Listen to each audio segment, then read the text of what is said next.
La chronique du jour. La chronique du jour. Jérôme Carlos. Bonjour. La vie est mouvement. Toutes les communautés humaines évoluent au rythme d'un va-et-vient permanent, à la cadence d'un aller et retour sans fin. Qu'un tel mouvement vienne à s'interrompre et tout meurt. C'est la raison pour laquelle nos va-et-vient, même quand ils nous paraissent insignifiants et sans objet, témoignent cependant de la vie en nous, attestent que l'énergie est à l'œuvre en chacun de nous. Dans nos aéroports, sur nos gares routières, le flux des passagers est régulé par un mouvement de départ et d'arrivée. Il y a ceux qui arrivent à destination, nous les accueillons de notre chaleureux Kwaba. Il y a ceux qui vont vers d'autres cieux, nous les accompagnons de notre Edaba, enveloppés de divers sentiments. Nous avons identifié plusieurs secteurs de la vie nationale où ce va-et-vient, ce mouvement de vie reste faible. Soit qu'on ne bouge pas assez, soit qu'on bouge mal, soit qu'on ne bouge pas du tout. S'impose donc une réflexion pour une dynamisation de ces secteurs. À titre illustratif, convoquons-en 3. Il y a premièrement l'espace des rapports du Bénin avec sa diaspora. Nombre de Béninois, partis respirer l'air du large, auraient tant voulu continuer à entretenir d'excellentes relations avec leur pays d'origine. On peut être loin des siens et se sentir proche d'eux. Alors, que faire pour un va-et-vient accompli entre le Bénin et sa diaspora? Certains pays africains ont fait l'option d'une représentation de leur diaspora à l'Assemblée nationale. Une telle disposition tient au fait que la diaspora doit cesser d'être un objet de discours. Nous avons affaire à un pont humain reliant un pays au reste du monde. Un tel pont ne mérite-t-il pas d'être entretenu?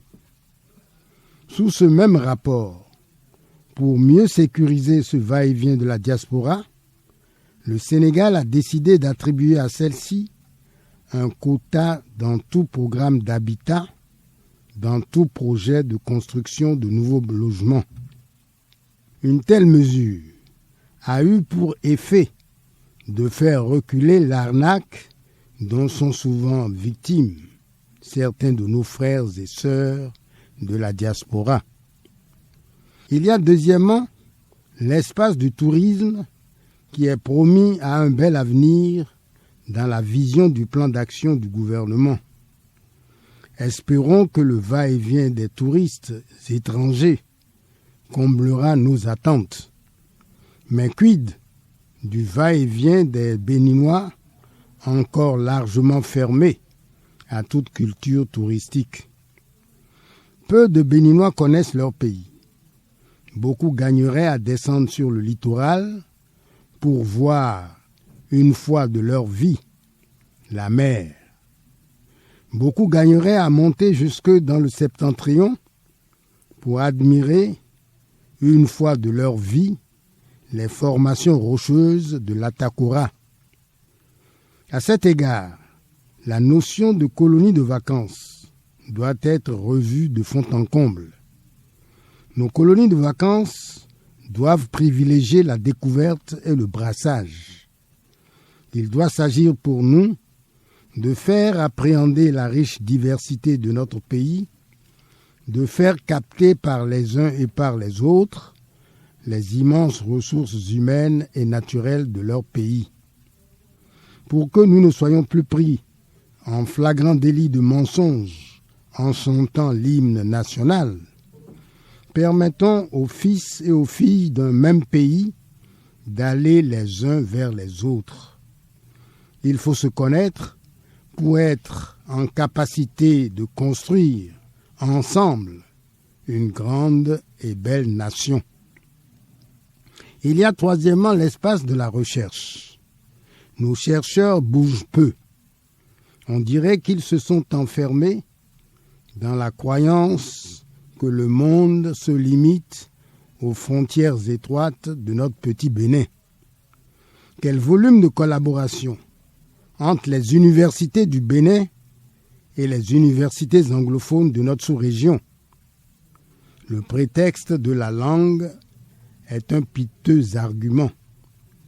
Les moyens conséquents doivent être mobilisés pour faire éclater la bulle sous laquelle nous avons enfermé notre recherche et nos chercheurs.